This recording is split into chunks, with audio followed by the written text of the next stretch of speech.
નમસ્તે વિદ્યાર્થી મિત્રો, જય મામાદેવ. તન્ના એજ્યુકેશનલ કેમ્પસથી હું જલ્પા ઠુમ્મર તમારા કોમ્પ્યુટર વિષયની શિક્ષિકા આપનું હાર્દિક સ્વાગત કરું છું. ગયા લેક્ચરની અંદર આપણે કોમ્પ્યુટરનો ઇતિહાસ જોયો તો ફરી એક વખત આપણે જોઈ લઈએ. કોમ્પ્યુટરના ઇતિહાસમાં આપણે ઘણા બધા યંત્ર જોયા હતા. એ યંત્ર એકવાર પાછા જોઈ લઈએ. પહેલું યંત્ર હતું એબકસ, બરાબર છે. ત્યારબાદ એબકસ છે એની શોધ ક્યાં થઈ હતી તો કે ચીનમાં. કેટલા વર્ષ પહેલા? 5000 વર્ષ પહેલા, બરાબર છે. હવે ત્યારબાદ શું હતું તો કે એબકસ બાદ હતું નેપિયર્સ બોન્સ અને સ્લાઇડ રૂલ. નેપિયર્સ બોન્સ છે એ શેમાંથી બન્યું હતું? હાડકામાંથી. એની શોધ કોણે કરી હતી તો કે જ્હોન નેપિયર, બરાબર છે. ત્યારબાદ હતું સ્લાઇડ રૂલ. નેપિયર્સ બોન્સમાં સુધારા વધારા કરીને સ્લાઇડ રૂલ બનાવ્યું. એ 2 પટ્ટીથી બનેલું હતું, રૂલરની માપપટ્ટીની જેમ, એટલા માટે એને સ્લાઇડ રૂલ કહેવામાં આવ્યું. એના શોધક કોણ હતા? વિલિયમ ઓટ્રીડ, બરાબર છે. ત્યારબાદ કયું યંત્ર આવ્યું હતું? પાસ્કલાઇન, બરાબર છે. પાસ્કલાઇનમાં ફેરફાર થઈને એના ઉપરથી કયું યંત્ર આવ્યું? મલ્ટીપ્લાયર વ્હીલ, બરાબર છે. ત્યારબાદ હતું એનાલિટિકલ એન્જિન. એનાલિટિકલ એન્જિન બનાવ્યું કોણે તો કે ચાર્લ્સ બેબેજ, બરાબર છે. ચાર્લ્સ બેબેજ છે કોમ્પ્યુટરના પિતામહ કહેવાય છે, મતલબ કે કોમ્પ્યુટરના પિતા કહેવાય છે, બરાબર. એનાલિટિકલ એન્જિનને કોમ્પ્યુટર ન કહેવાનું શું કામે તો કે એમાં થોડીક વસ્તુ બાકી રહી ગઈ હતી. ચાર્લ્સ બેબેજ એને પૂરું કરી શક્યા ન હતા, બરાબર છે. પણ છતાં એને કોમ્પ્યુટર જેવું યંત્ર બનાવવાનું મહેનત કરી, કોમ્પ્યુટર જેવું યંત્ર બનાવવાની ટ્રાય કરી, બરાબર છે. એના જેવું જ થયું થોડું ઘણું, એટલા માટે એને કોમ્પ્યુટરના પિતામહ કહેવામાં આવે છે. પણ એનાલિટિકલ એન્જિનને પહેલું કોમ્પ્યુટર નહીં કહી શકાય. શું કામ એને તો કે એ કોમ્પ્યુટરની અંદર અમુક વસ્તુ ઘટતી હતી, બરાબર છે. ત્યારબાદ છે પંચ્ડ કાર્ડ, બરાબર છે. એનાલિટિકલ એન્જિન પછી હતું પંચ્ડ કાર્ડ, બરાબર છે. પંચ્ડ કાર્ડ હતું ઇલેક્ટ્રોનિક કાર્ડ હતું અને એનું કોણે શોધ કરી હતી તો કે હરમાન હોલેરિથ, બરાબર છે.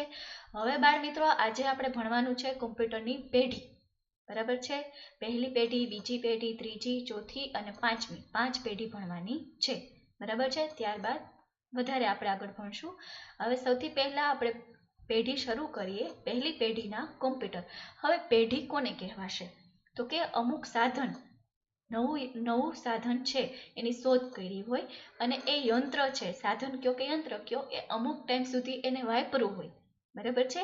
પછી એમાં ફેરફાર થાય અથવા તો નવું યંત્ર આવે એટલે એ યંત્ર મૂકીને બીજું યંત્ર વાપરે, તો એ શું થઈ ગયું? બીજી પેઢી. આ પેઢી થઈ.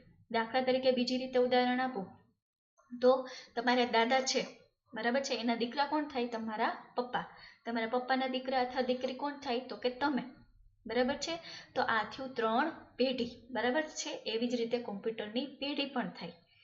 હવે કોમ્પ્યુટરની પેઢીની અંદર પહેલી પેઢીના કોમ્પ્યુટર, બરાબર છે, એ ક્યાં સુધી ચાલ્યા આપણે જોઈએ. પહેલી પેઢીના કોમ્પ્યુટર ઈસવીસન 1940 થી ઈસવીસન 1950, બરાબર છે. કેટલા વર્ષનો સમયગાળો થયો? 10 વર્ષ, બરાબર છે. 10 વર્ષની અંદર એને કયા યંત્રની શોધ કરી હતી અથવા તો કયું સાધનની શોધ કરી હતી એ આપણે વાંચીએ. ઈસવીસન 1920ના અરસામાં વેક્યુમ ટ્યુબ નામનું ઇલેક્ટ્રિકલ સાધન શોધાયું. વેક્યુમ ટ્યુબનો કોમ્પ્યુટરમાં ઉપયોગ કરવાથી ગણતરીની ઝડપ અનેક ગણી વધી ગઈ. જેટલી સ્પીડ હતી એના કરતાં ઘણી બધી સ્પીડ વધી ગઈ. શેના ઉપયોગથી તો કે આ વેક્યુમ ટ્યુબના ઉપયોગથી. આગળ એનો આપણે ફોટો પણ જોઈશું, અત્યારે આપણે સમજી લઈએ. ઈસવીસન 1945માં જેપી એકટ અને જ્હોન મોકલી નામના 2 અમેરિકન ઇજનેરોએ એનિયાક બનાવવા માટે વેક્યુમ ટ્યુબનો ઉપયોગ કર્યો. એનિયાક છે ગણતરી માટેનું યંત્ર છે, કોમ્પ્યુટર જ કહી શકો એક પ્રકારનું. એ ગણતરી કરવા માટેનું સૌથી પહેલું કોમ્પ્યુટર, બરાબર છે. એની ઈસવીસન 1945માં કોણ તો કે જેપી એકટ અને જ્હોન મોકલી, બરાબર છે. એને એનિયાક બનાવવા માટે શેનો ઉપયોગ કર્યો? વેક્યુમ ટ્યુબનો ઉપયોગ કર્યો. જો એને વેક્યુમ ટ્યુબની શોધ નથી કરી, પણ વેક્યુમ ટ્યુબ બનાવવા માટેનો ઉપયોગ કર્યો છે. એનિયાક બનાવવા માટે વેક્યુમ ટ્યુબનો ઉપયોગ કર્યો છે, બરાબર છે. એનિયાક સૌપ્રથમ ઇલેક્ટ્રોનિક ગણતરી યંત્ર બન્યું. કોમ્પ્યુટર એટલે ગણતરી કરવી. એનિયાક માત્ર ગણતરી જ કરી શકતું, તેથી તે કોમ્પ્યુટર કહેવાયું, બરાબર છે. પહેલું કોમ્પ્યુટર પૂછાય તો કોમ્પ્યુટર કયું પહેલું? એનિયાક. પણ કોમ્પ્યુટરના પિતા પૂછાય તો કોણ આવશે? Charles Babbage. ચાર્લ્સ બેબેજે જે બનાવ્યું હતું યંત્ર એ કોમ્પ્યુટર ન કહી શકાય, કેમ કે એને અધૂરું રહી ગયું હતું, પૂરું નહોતું થયું, બરાબર છે, પણ હતું કોમ્પ્યુટર જેવું, એટલા માટે એને કોમ્પ્યુટરના પિતામહ કહેવાય છે. કોને? ચાર્લ્સ બેબેજને. પણ પહેલું કોમ્પ્યુટર કીધું હોય તો કયું આવશે? ENIAC, બરાબર છે. ત્યારબાદ કોમ્પ્યુટરમાં સતત ઘણા બધા સુધારા થતા રહ્યા. તેનો ઉપયોગ માત્ર ગણતરી કરવા પૂરતો નહીં, પરંતુ લખવા માટે, સંગીત સાંભળવા માટે, ચિત્રકામ માટે, રમતો રમવા તથા અન્ય કાર્યો માટે પણ થવા લાગ્યો. જો કે હજી તે કોમ્પ્યુટર જ કહેવાય છે, બરાબર છે. આમાં કઈ કઈ વસ્તુ શીખા? તો પહેલી પેઢીના કોમ્પ્યુટરમાં શેનો ઉપયોગ થાય? વેક્યુમ ટ્યુબ, બરાબર છે. શેની અંદર વેક્યુમ ટ્યુબનો? તો કે ENIACની અંદર, બરાબર છે. કોણે ઉપયોગ કર્યો? તો કે જેપી એકટ અને જ્હોન મોકલી, બરાબર છે. શું હતા? અમેરિકન ઇજનેર, બરાબર છે. વેક્યુમ ટ્યુબનો ઉપયોગ કરવાથી શું ફેર પડ્યો? તો કે જે સ્પીડ હતી ગણતરી કરવાની, એ સ્પીડ છે એ અનેક ગણી વધી ગઈ, બરાબર છે. આટલું સમજાણું. હવે આગળ જોઈએ. જો આ વેક્યુમ ટ્યુબના ફોટોસ છે કેવડી સાઇઝ છે એ તમને દેખાણી. વેક્યુમ ટ્યુબની 2 આંગળી વચ્ચે રહી જાય એવડી છે સાઇઝ, બરાબર છે. નીચે તમને ઘણી બધી વેક્યુમ ટ્યુબની સાઇઝ આપેલી છે, નાનેથી લઈને મોટે સુધી, બરાબર છે. આ બધું શું છે? વેક્યુમ ટ્યુબ, બરાબર છે. આગળ જોઈએ આપણે. ENIAC એક મોટા ખંડ જેટલી જગ્યા રોકી રાખે એટલું મોટું હતું. તેમાં આશરે 18,000 વેક્યુમ ટ્યુબ ગોઠવવામાં આવતી. કેટલી? તો કે 18,000. 18,000, કેમ કે આવડી કમથી સાઇઝ છે વેક્યુમ ટ્યુબની, બરાબર છે. એ વેક્યુમ ટ્યુબ નાના મોટી જ્યાં જેવડી વેક્યુમ ટ્યુબની જરૂર પડી હોય એ બધી વેક્યુમ ટ્યુબનો ઉપયોગ કર્યો હોય. ટોટલ એમાં કેટલી વપરાણી? 18,000, બરાબર છે. અને તેમાં વીજળી પણ ખૂબ વપરાતી. આમ છતાં ગણતરી માટેની તેની ઝડપ અદ્ભુત હતી. તે 1 સેકન્ડમાં 5,000 સરવાળા અને 1 સેકન્ડમાં 500 જેટલા 2 અંકના ગુણાકાર કરી શકતું. 1 સેકન્ડમાં 5,000 સરવાળા. આપણે 1 સેકન્ડમાં 5,000 સરવાળા તો ઠીક, પણ એની શું રકમ ન લખી શકીએ, બરાબર છે. 1 સેકન્ડમાં આપણે એની રકમ પણ ન લખી શકીએ. જ્યારે આ ENIAC નામનું કોમ્પ્યુટર છે એ 1 સેકન્ડમાં 5,000 સરવાળા અને 502 અંકના ગુણાકાર કરી શકતું, બરાબર છે. તો આપણે વિચારી શકીએ કે એની સ્પીડ કેટલી હશે, બરાબર છે. એટલી સ્પીડમાં આપણો મોબાઈલ પણ વર્ક નથી કરી શકતો, જેટલું સ્પીડમાં આ ENIAC કોમ્પ્યુટર કરે છે. ENIACને હાલના કોમ્પ્યુટરના પિતામહ કહી શકાય. જો કોમ્પ્યુટરના પિતામહ મતલબ કોમ્પ્યુટર, પહેલું કોમ્પ્યુટર પૂછ્યું હોય તો આ આવશે ENIAC, બરાબર છે. વેક્યુમ ટ્યુબનો ઉપયોગ કરીને બનાવેલા ENIAC જેવા કોમ્પ્યુટરને કોમ્પ્યુટરની પહેલી પેઢી તરીકે ઓળખવામાં આવે છે. આ કોમ્પ્યુટર ખૂબ મોટા હોવા છતાં હાલના પામ-ટોપ કોમ્પ્યુટર જેવી ક્ષમતા ધરાવતા ન હતા, બરાબર છે. આ કોમ્પ્યુટર ખૂબ મોટા હોવા છતાં હાલના પામ-ટોપ કોમ્પ્યુટર, પામ એટલે હથેળી, હથેળીમાં આવી જાય ને એવા કોમ્પ્યુટર પણ અત્યારે આપણી પાસે અવેલેબલ છે, બરાબર છે. પણ અત્યારે જેમ જેમ ફેરફાર થતા ગયા કોમ્પ્યુટરની અંદર એમ એની સ્પીડ વધતી ગઈ. કોમ્પ્યુટરની વાત કરું છું, મોબાઈલની વાત નથી કરતી, બરાબર છે. જેમ જેમ કોમ્પ્યુટરમાં ફેરફાર થતા ગયા એમ કોમ્પ્યુટરની સ્પીડ વધતી ગઈ, બરાબર છે. હવે આગળ જોઈએ. જો આ ENIAC એક મોટા ખંડ જેવડું કીધું ને. હવે આ 2 બેન ઊભા છે, ત્યાંથી એની કોમ્પ્યુટરની સાઇઝ તમે વિચારી શકો કે કેવડી સાઇઝ હશે, બરાબર છે. આપણને અહીં સુધી જ આપેલું છે, પણ આનાથી આગળ પણ હોઈ શકે, બરાબર છે. નીચે પણ તમને એક બીજો ફોટો આપેલો છે, બરાબર. હવે આગળ જોઈએ.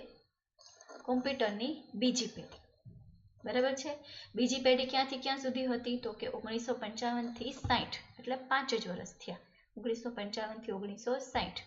ઈસવીસન 1948માં વિલિયમ શોકલીએ ટ્રાન્ઝિસ્ટરની શોધ કરી. 1948માં ટ્રાન્ઝિસ્ટરની શોધ ક્યારે થઈ? 1948માં. કોણે કરી? વિલિયમ શોકલી. વિલિયમ શોકલીએ ટ્રાન્ઝિસ્ટરની શોધ કરી. કોમ્પ્યુટરમાં વેક્યુમ ટ્યુબના બદલે ટ્રાન્ઝિસ્ટરનો ઉપયોગ થવા લાગ્યો. પહેલી પેઢીમાં શું વપરાતું હતું? Vacuum tube. બીજી પેઢીમાં બદલીને શું આવી ગયું? ટ્રાન્ઝિસ્ટર, બરાબર છે. વેક્યુમ ટ્યુબ કરતાં ટ્રાન્ઝિસ્ટરનું કદ 200 ગણું નાનું હતું, બરાબર છે. વેક્યુમ ટ્યુબ મોટી હતી તો ટ્રાન્ઝિસ્ટર છે એ સાવ સાઇઝમાં નાનું હતું, બરાબર છે. તેમજ તેનો વીજ વપરાશ પણ ઘણો ઓછો હતો. પહેલું ટ્રાન્ઝિસ્ટર કોમ્પ્યુટર ઈસવીસન 1953માં રચાયું. ઈસવીસન 1953માં. ત્યારબાદ એનો ઉપયોગ થવા લાગ્યો. પહેલી પેઢીના કોમ્પ્યુટર કરતાં બીજી પેઢીના કોમ્પ્યુટરની પ્રોસેસિંગની ઝડપ પણ ઘણી વધારે હતી. બરાબર છે. હવે એક તો ટ્રાન્ઝિસ્ટર સાઇઝમાં ઓછું હતું, નાનું હતું, એટલે એ જગ્યા ઓછી રોકશે. બરાબર છે. પછી સ્પીડમાં તો કે વેક્યુમ ટ્યુબ કરતાં પણ વધારે સ્પીડ હતી. અને વીજળીમાં તો કે વેક્યુમ ટ્યુબ છે વધારે વીજળીનો ઉપયોગ કરતો, જ્યારે ટ્રાન્ઝિસ્ટર છે એમાં એટલી બધી વીજળી વપરાતી નહીં. તમને સાઈડમાં પણ ફોટો આપ્યો છે અને નીચે પણ ફોટોસ બતાવું છું ટ્રાન્ઝિસ્ટરના. જો દેખાય છે, નજીકથી લીધેલા ફોટા છે ટ્રાન્ઝિસ્ટરની. અલગ અલગ જ્યાં જેવા ટ્રાન્ઝિસ્ટરની જરૂર પડે એવા ટ્રાન્ઝિસ્ટર અલગ અલગ જગ્યાએ લગાવવામાં આવે છે. બરાબર છે. પહેલી પેઢીમાં વેક્યુમ ટ્યુબ, બીજી પેઢીમાં ટ્રાન્ઝિસ્ટર. હવે ત્રીજી પેઢી જોઈએ. ત્રીજી પેઢીના કમ્પ્યુટર ક્યારથી? 1960. બરાબર, ઈસવીસન 1960 પછી ઈસવીસન 1958માં જેક કિલ્બીએ ચિપની શોધ કરી. કોણ? જેક કિલ્બી. જેક કિલ્બીએ ચિપની શોધ કરી ઇન્ટિગ્રેટેડ સર્કિટ. એને શોર્ટ ફોર્મ છે, ટૂંકું નામ છે IC. ઇન્ટિગ્રેટેડનો I અને સર્કિટનો C. ઇન્ટિગ્રેટેડ સર્કિટ તરીકે ઓળખાતી એક ચિપ પર તેણે ઘણા બધા ટ્રાન્ઝિસ્ટર તથા ઇલેક્ટ્રોનિક ઘટકો બેસાડ્યા. આજે એક નાનકડી ચિપ ઉપર હજારો ટ્રાન્ઝિસ્ટર અને અન્ય ઇલેક્ટ્રોનિક ઘટકો બેસાડવામાં આવે છે. ત્રીજી પેઢીના કોમ્પ્યુટર વધારે સસ્તા, કદમાં નાના અને ખૂબ ઝડપી પ્રોસેસિંગ વાળા હતા. ત્રીજી પેઢીમાં શેનો ઉપયોગ થયો? Integrated circuit. અને એની શોધ કોણે કરી? જેક કિલ્બી. ત્રીજી પેઢીના કોમ્પ્યુટર છે એ પહેલી બે પેઢી કરતાં સસ્તા હતા, કદમાં નાના હતા અને ખૂબ ઝડપી પ્રોસેસિંગ વાળા હતા. ટૂંકમાં જેમ જેમ પેઢી ફરતી ગઈ એમ કોમ્પ્યુટરની સાઇઝ પણ નાની નાની થતી ગઈ. બરાબર છે. કોમ્પ્યુટરની સાઇઝ નાની થવા માંડી, કદ અને સાઇઝ સરખું જ થશે. કદ નાના થવા માંડ્યા, કિંમતમાં સસ્તા થવા માંડ્યા અને ઝડપ વધતી ગઈ. બરાબર છે. નીચે તમને ઇન્ટિગ્રેટેડ સર્કિટનો ફોટોસ બતાવું છું. આ રીતની હોઈ શકે છે ઇન્ટિગ્રેટેડ સર્કિટ. બરાબર છે. આ ઇન્ટિગ્રેટેડ સર્કિટ છે. હવે આગળ જોઈએ. પણ આ જે તમને સાઈડમાં દેખાય છે એ ટ્રાન્ઝિસ્ટર છે. બરાબર છે. વચ્ચે છે ઇન્ટિગ્રેટેડ સર્કિટ છે. ત્યારબાદ જોઈએ ચોથી પેઢીના કોમ્પ્યુટર. હાલના કોમ્પ્યુટર મતલબ કે અત્યારે આપણે જે કોમ્પ્યુટર વાપરીએ છીએ એ કયા છે? ચોથી પેઢીના. આમાં લખેલું છે 1971 થી હાલ. બરાબર છે. 1971 પછી ચોથી પેઢીના કોમ્પ્યુટર વપરાવા માંડ્યા. અત્યાર સુધી ચોથી પેઢીના જ વપરાય છે. હાલના કોમ્પ્યુટર ચોથી પેઢીના છે. VLSI મતલબ કે વેરી લાર્જ સ્કેલ ઇન્ટિગ્રેશન ટેકનોલોજીના કારણે એક ટચુકડી માઇક્રોપ્રોસેસર ચિપ પર લાખોની સંખ્યામાં ઇલેક્ટ્રોનિક ઘટકો બેસાડી શકાય છે. ટેડ હોફફ નામના વૈજ્ઞાનિકે ઈસવીસન 1969માં માઇક્રોપ્રોસેસર ચિપની શોધ કરી હતી. બરાબર છે. ચોથી પેઢીમાં શું વપરાણું? તો કે માઇક્રોપ્રોસેસર ચિપ. એના ઉપર હોય નાનકડી પણ એના ઉપર ઘણા બધા ઇલેક્ટ્રોનિક ઘટકો તમે બેસાડી શકો. બરાબર છે. માઇક્રોપ્રોસેસર ચિપ કોમ્પ્યુટરના સમગ્ર કાર્યનું નિયંત્રણ કરે છે. તે માનવ મગજની જેમ કાર્ય કરે છે, પરંતુ તેને પોતાનું મગજ નથી. બરાબર છે. એને જે સૂચના આપે છે એ જ પ્રમાણે કામ કરે છે. પછી એને ન ખબર પડે કે સાચું છે કે ખોટું છે, બરાબર છે કે નથી. બરાબર. આથી એને કાર્ય કરવા માટે સૂચનાઓના સમૂહ એટલે કે પ્રોગ્રામની જરૂર પડે છે. હાલના પર્સનલ કોમ્પ્યુટર પીસીમાં માઇક્રોપ્રોસેસર ચિપનો ઉપયોગ થાય છે. ટૂંકમાં અત્યારે જે આપણે કોમ્પ્યુટર વાપરીએ છીએ એની અંદર શેનો ઉપયોગ થાય છે? Microprocessor chip. એના પણ ફોટોસ જોઈ લઈએ નીચે. જો આ ઇન્ટેલ આપેલું છે, આ એનો અંદરનો ભાગ. બરાબર છે. આ ઉપરનો ભાગ. હવે અહીંયા પણ આપેલો છે તમને બીજો ફોટો ઉપર જેવો છે ઇન્ટેલ. બરાબર. આના ઉપર ઘણા બધા ઇલેક્ટ્રોનિક ઘટકો બેસાડેલા હોય છે. બરાબર છે. પહેલી પેઢીમાં શું આવ્યું? Vacuum tube. બીજી પેઢીમાં ટ્રાન્ઝિસ્ટર. બરાબર છે. ત્રીજી પેઢીમાં શું આવ્યું? તો કે ઇન્ટિગ્રેટેડ સર્કિટ IC. અને ચોથી પેઢીમાં આવ્યું માઇક્રોપ્રોસેસર ચિપ. બરાબર છે. માઇક્રોપ્રોસેસર ચિપ કોણે બનાવી? ટેડ હોફર. બરાબર છે. હવે આગળ જોઈએ પાંચમી પેઢીના કોમ્પ્યુટર. જો પાંચમી પેઢીના કોમ્પ્યુટર અત્યારે આપણી પાસે છે નહીં, પણ ભવિષ્યમાં આવશે. તો એ કેવા પ્રકારના હશે એ જોઈએ આપણે. આજે જ્ઞાન આધારિત પદ્ધતિ અને કૃત્રિમ બુદ્ધિ ધરાવતા કોમ્પ્યુટર બનાવવાના પ્રયત્નો થઈ રહ્યા છે. હવે આ કૃત્રિમ બુદ્ધિ કોને કહેવાય? બે પ્રકારની બુદ્ધિ હોય, કૃત્રિમ અને કુદરતી. કુદરતી બુદ્ધિ એટલે આપણને જે ભગવાને બુદ્ધિ માણસને આપી છે એ કુદરતી બુદ્ધિ કહેવાય કે ભગવાને માણસને આપેલી છે. પછી જેવો માણસ જેવી રીતે એનો ઉપયોગ કરે. પણ કૃત્રિમ બુદ્ધિ એટલે તો કે આપણે માણસો જે બનાવીએ છીએ, માનો કે આપણે કોમ્પ્યુટર બનાવ્યું બરાબર છે. તો કોમ્પ્યુટરને પોતાની બુદ્ધિ છે તો કે ના, આપણે એને જે કામ આપીએ છીએ એટલું જ કરે છે, પછી સાચું હોય કે ખોટું. તો બરાબર, તો કૃત્રિમ બુદ્ધિ એટલે આપણે કોઈને એનું મગજ વાપરવા માટે આપ્યું, બરાબર છે, આપણે કોઈનું મગજ બનાવવાની ટ્રાય કરી તો એ કયું થયું? કૃત્રિમ બુદ્ધિ. બરાબર, આપણે નથી આપ્યું. પણ જે ભગવાન આપણને બુદ્ધિ આપી છે, માણસને જે બુદ્ધિ આપી છે, માણસ હોય કે જીવજંતુ હોય, બધાને જે ભગવાને બુદ્ધિ આપી છે એ છે કુદરતી બુદ્ધિ. બરાબર છે. પણ માણસ દ્વારા બીજાને મગજ માણસ દ્વારા બીજાનામાં બુદ્ધિ નખાય છે ને શું કહેવાય? કૃત્રિમ બુદ્ધિ. દાખલા તરીકે તમે રોબોટ 2.0 અથવા તો રોબોટ જોયું હશે, મૂવી, રોબોટના કોઈ પણ મૂવી જોયા હશે. એમાં છે એ કોમ્પ્યુટરને પોતાનું મગજ નથી હોતું, એને મગજમાં બધી ડિટેલ્સ છે એ કોણ નાખે છે? તો કે જે રોબોટ બનાવેલો હોય છે વ્યક્તિએ, એ બધું નાખે છે. બરાબર છે. તો આ શું થયું? કૃત્રિમ બુદ્ધિ. ભગવાને નથી બનાવેલી, પણ માણસે બનાવેલી બુદ્ધિ.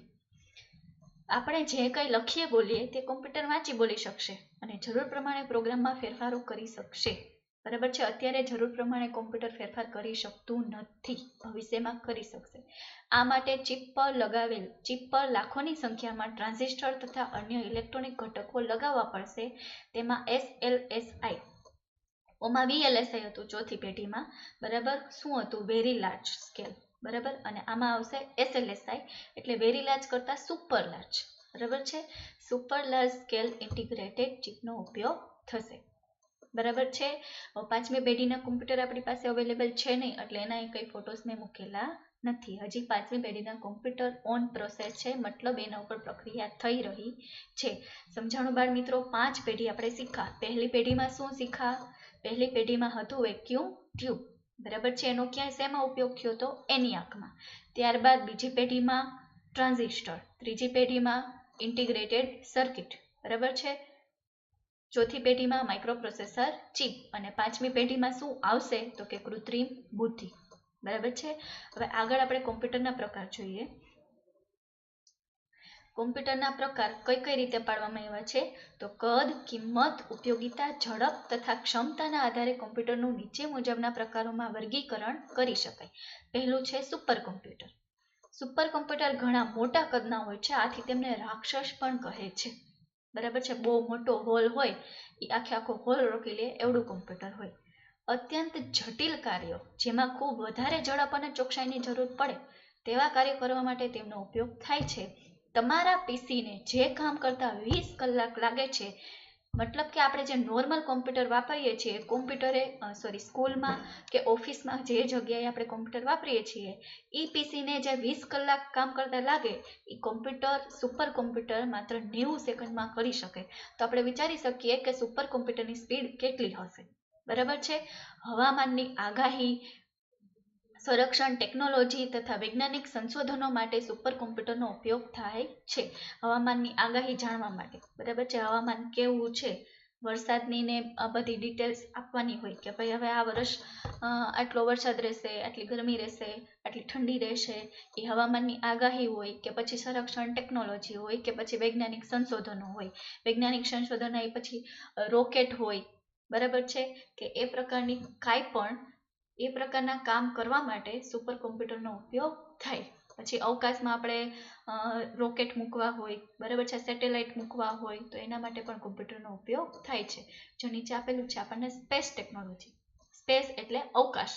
અવકાશમાં જે ટેકનોલોજીનો ઉપયોગ થાય છે, રોકેટ તથા સેટેલાઇટ બનાવવામાં તથા તેમને અવકાશમાં છોડવા માટે, તેમજ તેમની ગતિવિધિ નોંધવા માટે અને તેનું નિયંત્રણ કરવા માટે સુપર કોમ્પ્યુટરનો ઉપયોગ થાય છે. સુપર કોમ્પ્યુટરનો કઈ કઈ જગ્યાએ ઉપયોગ થઈ શકે? હવામાનની આગાહી છે, સંરક્ષણ ટેકનોલોજી છે, સ્પેસ ટેકનોલોજી છે, વૈજ્ઞાનિક સંશોધન છે. આ બધા માટે સુપર કોમ્પ્યુટરનો ઉપયોગ થશે. બરાબર છે. સુપર કોમ્પ્યુટર, જે આપણે નોર્મલ કોમ્પ્યુટર 20 કલાકમાં કામ કરતું હોય, એ સુપર કોમ્પ્યુટર કેટલી વારમાં કરશે? તો કે 90 સેકન્ડ. બરાબર છે. એક ફોટો જોઈએ આપણે સુપર કોમ્પ્યુટરનો. જો આવી રીતે રોકેટ બનાવવા હોય અથવા તો એને અવકાશમાં તરતા મૂકવા હોય, આ આપણો શું છે? સેટેલાઇટ. તો આ બધાનું સંચાલન માટે શેનો ઉપયોગ થશે? Super computer. બનાવવામાં પણ અને બનાવ્યા પછી એનું સંચાલન કરવામાં પણ સુપર કોમ્પ્યુટરનો ઉપયોગ થશે. આપણે એક સુપર કોમ્પ્યુટરનો ફોટો જોઈએ કે કેવડું હોઈ શકે. જો આખો હોલ દેખાય છે, આખો હોલ વપરાયેલો છે. આ ભાઈ આ ભાઈ એમાં જોવે છે મતલબ કે કઈ રિપેરિંગ કરતા હશે કે કઈ ડેટા એડિટિંગ કરતા હશે. તો આ એક પ્રકારનું શું થયું, સુપર કોમ્પ્યુટર છે. બરાબર છે. કેવડું હોઈ શકે એ આપણે હવે સમજી શકીએ. ત્યારબાદ જોઈએ મેઇન ફ્રેમ કોમ્પ્યુટર. આ કોમ્પ્યુટર સુપર કોમ્પ્યુટર કરતાં નાના હોય છે, પરંતુ તેઓ ઘણા ઝડપી અને મોંઘા પણ હોય છે. એક સમયે 100 કરતાં વધારે લોકો એક મેઇન ફ્રેમ કોમ્પ્યુટરનો ઉપયોગ કરી શકે. કેટલા લોકો? 100 કરતાં વધારે. મોટા મોટા ઉદ્યોગોમાં ઇલેક્ટ્રોનિક સામાન તથા અન્ય યંત્રો બનાવવા માટે મેઇનફ્રેમ કોમ્પ્યુટરનો ઉપયોગ થાય છે. બેંક, એરલાઇન્સ અને રેલવે જેવી મોટી મોટી સંસ્થાઓમાં ડેટાના સંગ્રહ તથા પૃથક્કરણ માટે અથવા કોમ્પ્યુટરના મોટા નેટવર્કની જાળવણી માટે મેઇનફ્રેમ કોમ્પ્યુટરનો ઉપયોગ થાય છે. બરાબર છે. મેઇનફ્રેમ કોમ્પ્યુટરનો ઉપયોગ ક્યાં થાય? મોટા ઉદ્યોગો હોય, બેંક હોય, એરલાઇન્સ હોય, રેલવે હોય, આ બધી જગ્યાએ તો કેવડો મોટો ડેટા હોય. બરાબર છે. ડેટા બહુ મોટા પ્રમાણમાં હોય. માનો કે બેંક છે તો આપણે માનો કે ગોંડલની એક બેંક લઈ લો તો એક બેંકની અંદર કેટલા ખાતા હોઈ શકે ગોંડલમાં. એવી જ રીતે રાજકોટમાં એસબીઆઈ બેંકનું ઉદાહરણ લઈએ તો ગોંડલમાં એસબીઆઈ બેંકમાં કેટલા ખાતા હોઈ શકે, રાજકોટની અંદર કેટલા હોઈ શકે, રાજકોટ જિલ્લામાં જેટલા ગામડા છે, જેટલા તાલુકા છે એમાં કેટલા હોઈ શકે. બરાબર છે. તો આ બધાનો ડેટા કેવડો મોટો થઈ શકે અને આ બધો ડેટા મોટા પ્રમાણમાં હોય છે. આવો ડેટા સંગ્રહ કરવા માટે મેઇનફ્રેમ કોમ્પ્યુટરનો ઉપયોગ થાય. એવી જ રીતે રેલવે છે તો રેલવે આપણે ગોંડલમાં જ છે એવું જરૂરી નથી. બરાબર છે. એવું છે નહીં, બધી જગ્યાએ અત્યારે રેલવે છે જ. મોટા મોટા સિટીમાં મોટા મોટા રેલવે હોય છે. તો એ બધા પેસેન્જરની ડિટેલ્સ હોય છે. બરાબર, ટ્રેનની ડિટેલ્સ હોય છે. આ બધી ડિટેલ્સ, બધી માહિતી માટે પણ મોટા કોમ્પ્યુટરની જરૂર પડે. પછી આમાં કીધું છે કે સંગ્રહ તથા પૃથ્થકરણ એટલે ડેટાને બધો સાચવે છે અને પૃથ્થકરણ એટલે છૂટો પણ પાડે છે. બધો ડેટા એકસાથે ભેગો નથી કરી નાખતું. જેવો ડેટા જે પ્રકારનો હોય એ રીતે છૂટો પાડીને એ ડેટા એ જગ્યાએ મૂકે છે. બરાબર છે. મેઇનફ્રેમ કોમ્પ્યુટર કેવું હોઈ શકે નીચે જોઈએ આપણે. બરાબર છે. આ એક પ્રકારનું મેઇનફ્રેમ કોમ્પ્યુટર જો છે સુપર કોમ્પ્યુટર કરતાં નાનું, પણ એક પ્રકારનું મેઇનફ્રેમ કોમ્પ્યુટર કહી શકાય. બરાબર છે. હવે આગળ જોઈએ ત્રીજું કોમ્પ્યુટર, મિની કોમ્પ્યુટર. બરાબર છે. મેઇનફ્રેમ કોમ્પ્યુટર કરતાં આ કોમ્પ્યુટર ઘણા નાના અને સસ્તા છે. સુપર કોમ્પ્યુટર કરતાં મેઇનફ્રેમ નાના હતા. મેઇનફ્રેમ કરતાં કોણ નાનું? એવું મિની. મેઇનફ્રેમ કોમ્પ્યુટર કરતાં આ કોમ્પ્યુટર ઘણા નાના અને સસ્તા છે. એક સમયે 10 થી વધારે લોકો તેનો ઉપયોગ કરી શકે છે. હવે મેઇનફ્રેમમાં કેટલા વર્ક કરી શકતા એક સાથે વધારે? તો 100 થી વધારે. આમાં કેટલા કામ કરી શકશે? 10 થી વધારે. મેઇનફ્રેમ કોમ્પ્યુટરની જેમ મિની કોમ્પ્યુટર પણ બેંક, વ્યાપાર વિષયક સંસ્થા, સરકારી વિભાગ તથા અન્ય સંસ્થાઓમાં ઉપયોગ લેવાય છે. બરાબર છે. પણ હવે મેઇનફ્રેમ કોમ્પ્યુટર હતું, બરાબર છે, એ જ રીતે મિની કોમ્પ્યુટર પણ છે. પણ બેમાં તફાવત શું છે? તો મેઇનફ્રેમ કોમ્પ્યુટર છે એ આખું રેલવેનું હેન્ડલિંગ કરી શકે. આખી જેટલી એસબીઆઈ બેંકનું ઉદાહરણ લીધું હતું તો એસબીઆઈ બેંકની આખી જેટલી દુનિયામાં મતલબ કે જેટલી ભારતમાં એસબીઆઈ બેંકની હશે બ્રાન્ચ, બરાબર છે, ભારતમાં જ એસબીઆઈ બેંકની જેટલી હશે એ બધી એક જગ્યાએથી હેન્ડલિંગ થશે આ મેઇનફ્રેમ કોમ્પ્યુટર. પણ મિની કોમ્પ્યુટર એના જેવું જ છે, પણ કરશે શું? તો કે એક કનેક્શનમાં કામ કરશે 10 થી વધારે. દાખલા તરીકે આપણે સ્કૂલની અંદર માનો કે સ્કૂલની અંદર કોમ્પ્યુટર એક મેઇન કોમ્પ્યુટર હોય છે. બરાબર છે. એ કોમ્પ્યુટર સાથે આડાહવડા જેટલા પણ કોમ્પ્યુટર હોય, એક જગ્યાએ, બીજી જગ્યાએ, ત્રીજી જગ્યાએ જેટલા પણ કોમ્પ્યુટર હોય એ બધા કનેક્ટ કરેલા હોય છે. બરાબર છે. એક વાયર દ્વારા કનેક્ટ કરેલા હોય છે. મતલબ એક પીસીમાં તમે જોઈન્ટ કરેલા હોય છો તો તમે ગમે ત્યાંથી એ કોમ્પ્યુટર સાથે વર્ક કરી શકો. બરાબર છે. ઓફિસમાં મેઇન કોમ્પ્યુટર હોય માનો કે, બરાબર છે, એ કનેક્શન છે. અહીંયા લેબમાં હોય તો હું લેબમાં બેઠા ઓફિસના કોમ્પ્યુટરમાં કંઈ પણ ડેટા મૂકી શકું અથવા તો મારે ત્યાંથી કંઈ પણ ડેટા જોતો હોય તો હું લઈ શકું ત્યાં ગયા વગર. બરાબર છે. આ એક પ્રકારનું કનેક્શન છે. આવી રીતે મિની કોમ્પ્યુટર હોય છે આપણા નોર્મલ કોમ્પ્યુટર જેવું જ, સાદા કોમ્પ્યુટર જેવું જ, આપણે જે લેબમાં યુઝ કરીએ છીએ એના જેવું જ કોમ્પ્યુટર હોય છે, પણ એની કાર્ય કરવાની ક્ષમતા વધારે હોય છે. એટલે એક સાથે 10 થી વધારે વ્યક્તિને કામ કરવા દે છે. બરાબર છે. 10 થી વધારે વ્યક્તિને કામ કરવા દેશે. હોય છે આપણા નોર્મલ કોમ્પ્યુટર જેવું જ, પણ એની કેપેસિટી વધારે હોય છે, કાર્ય કરવાની ક્ષમતા વધારે હોય છે. બરાબર છે. જો નીચે ફોટો બતાવ્યો છે આપણા નોર્મલ કોમ્પ્યુટર જેવું જ, બરાબર છે, પણ એની કાર્ય કરવાની ક્ષમતા નોર્મલ કોમ્પ્યુટર કરતાં વધારે હશે. બરાબર છે. એક સાથે ઘણા બધા કનેક્શનમાં વ્યક્તિઓ કામ કરી શકશે. હવે આગળ જોઈએ માઇક્રો કોમ્પ્યુટર. બરાબર છે. આ કોમ્પ્યુટરનો ઉપયોગ ઘરમાં, ઓફિસમાં તથા શાળાઓમાં થાય છે. મિની કોમ્પ્યુટર કરતાં તેની કિંમત ઘણી ઓછી છે. મિની કોમ્પ્યુટર હતું એ કિંમતમાં મોંઘું હોવાનું જ છે, કેમ કે એમાં 10 થી વધારે વ્યક્તિ કામ કરી શકે છે. હોય ભલે નોર્મલ આપણા કોમ્પ્યુટર જેવું જ, પણ 10 થી વધારે વ્યક્તિ કામ કરી શકે છે, એટલા માટે કિંમતમાં મોંઘું છે. અને સ્પીડ એની કેવી હોય છે? નોર્મલ કોમ્પ્યુટર કરતાં ઝડપી. એક સમયે એક જ વ્યક્તિ તેનો ઉપયોગ કરી શકે છે. કોનો? માઇક્રો કોમ્પ્યુટરનો. બરાબર છે.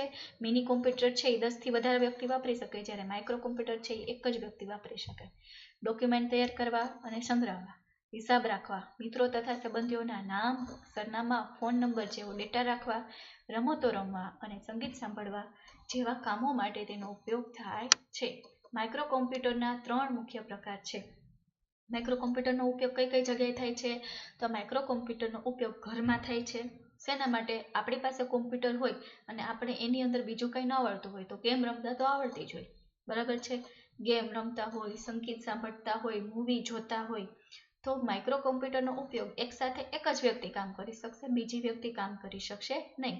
એનો ઘરમાં પણ ઉપયોગ થઈ શકે, ઓફિસમાં, શાળામાં અથવા તો કોઈ પણ જગ્યાએ તમે એનો કોમ્પ્યુટરનો યુઝ કરી શકો, પણ એક જ વ્યક્તિ વાપરી શકે, બીજી વ્યક્તિ વાપરી શકે નહીં.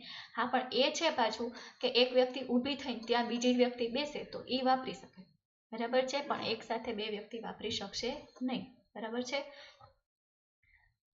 એના પ્રકાર ક્યાં ક્યાં આપ્યા છે? તો કે ડેસ્કટોપ કોમ્પ્યુટર, પીસી, લેપટોપ કોમ્પ્યુટર અને હેન્ડહેલ્ડ કોમ્પ્યુટર. હવે ડેસ્કટોપ કોમ્પ્યુટર અથવા તો પર્સનલ કોમ્પ્યુટર, પીસી એટલે પર્સનલ કોમ્પ્યુટર અને ડેસ્કટોપ કોમ્પ્યુટર આ બે એક જ છે. ઇક્યુ કોમ્પ્યુટર તો આપણે જે લેબમાં વાપરીએ છીએ એ છે ડેસ્કટોપ કોમ્પ્યુટર અથવા તો પર્સનલ કોમ્પ્યુટર અથવા તો માઇક્રો કોમ્પ્યુટર પણ કહી શકો. બરાબર છે. લેપટોપ તો આપણે જોયું જ છે. લેપટોપ કોમ્પ્યુટર કોને કહેવાય? અને હેન્ડ હેલ્ડ કોમ્પ્યુટર. હેન્ડ એટલે હાથ અને હેલ્ડ એટલે હાથ દ્વારા તમે કોમ્પ્યુટરનું હેન્ડલિંગ કરી શકો. બરાબર છે. એનું મેનેજમેન્ટ કરી શકો. તો હેન્ડ હેલ્ડ એટલે હાથમાં તમે વાપરી શકો એવું કોમ્પ્યુટર. બરાબર છે. ફોટોસ જોઈએ નીચે. તો આ છે આક્યુ કોમ્પ્યુટર છે ડેસ્કટોપ કોમ્પ્યુટર, આપણે જેવું લેબમાં હોય છે એવું નોર્મલ કોમ્પ્યુટર. પછી ત્યારબાદ તો કે આ છે લેપટોપ કોમ્પ્યુટર. બરાબર છે. લેપટોપ ખાલી કયો તો ખાલી લેપટોપ કહેશો તોય ચાલશે. અને ત્યારબાદ છે હેન્ડ હેલ્ડ કોમ્પ્યુટર. દેખાય છે ત્રણેય કોમ્પ્યુટર? આ ડેસ્કટોપ કોમ્પ્યુટર, પીસી અથવા માઇક્રો કોમ્પ્યુટર. બરાબર છે. આ છે લેપટોપ કોમ્પ્યુટર, આ છે હેન્ડ હેલ્ડ કોમ્પ્યુટર. બરાબર છે. ત્રણેય કોમ્પ્યુટર સમજાણા. બરાબર. આપણે આજે બાળમિત્રો કઈ કઈ વસ્તુ શીખા? કોમ્પ્યુટરની પેઢી અને ત્યારબાદ કોમ્પ્યુટરના પ્રકાર. કોમ્પ્યુટરની પેઢીની અંદર કઈ કઈ વસ્તુ શીખા? કોમ્પ્યુટરની પેઢીની અંદર 5 પેઢી શીખા. પહેલી પેઢીમાં વેક્યુમ ટ્યુબ, બીજી પેઢીમાં ટ્રાન્ઝિસ્ટર, ત્રીજી પેઢીમાં ઇન્ટિગ્રેટેડ સર્કિટ, ચોથી પેઢીમાં માઇક્રોપ્રોસેસર ચિપ અને 5મી પેઢીમાં કૃત્રિમ બુદ્ધિ. બરાબર છે. ત્યારબાદ કોમ્પ્યુટરના પ્રકાર શીખા. પહેલું હતું સુપર કોમ્પ્યુટર. બરાબર છે. એને રાક્ષસ પણ કહી શકાય. અને કઈ કઈ જગ્યાએ ઉપયોગી છે? તો હવામાનની આગાહી, સંરક્ષણ ટેકનોલોજી, બરાબર છે, સ્પેસ ટેકનોલોજી, આ બધી જગ્યાએ ઉપયોગી છે. ત્યારબાદ કયું શીખા કોમ્પ્યુટર સુપર કોમ્પ્યુટર બાદ? Main frame computer. બરાબર છે. મેઇન ફ્રેમ કોમ્પ્યુટર છે એમાં કેટલા વ્યક્તિ કામ કરી શકે? તો 100 થી વધારે. બરાબર છે. Main frame computer. બરાબર. હવે ત્યારબાદ કયું શીખા? Mini computer. એમાં કેટલા વ્યક્તિ કામ કરી શકે? 10 થી વધારે. બરાબર છે.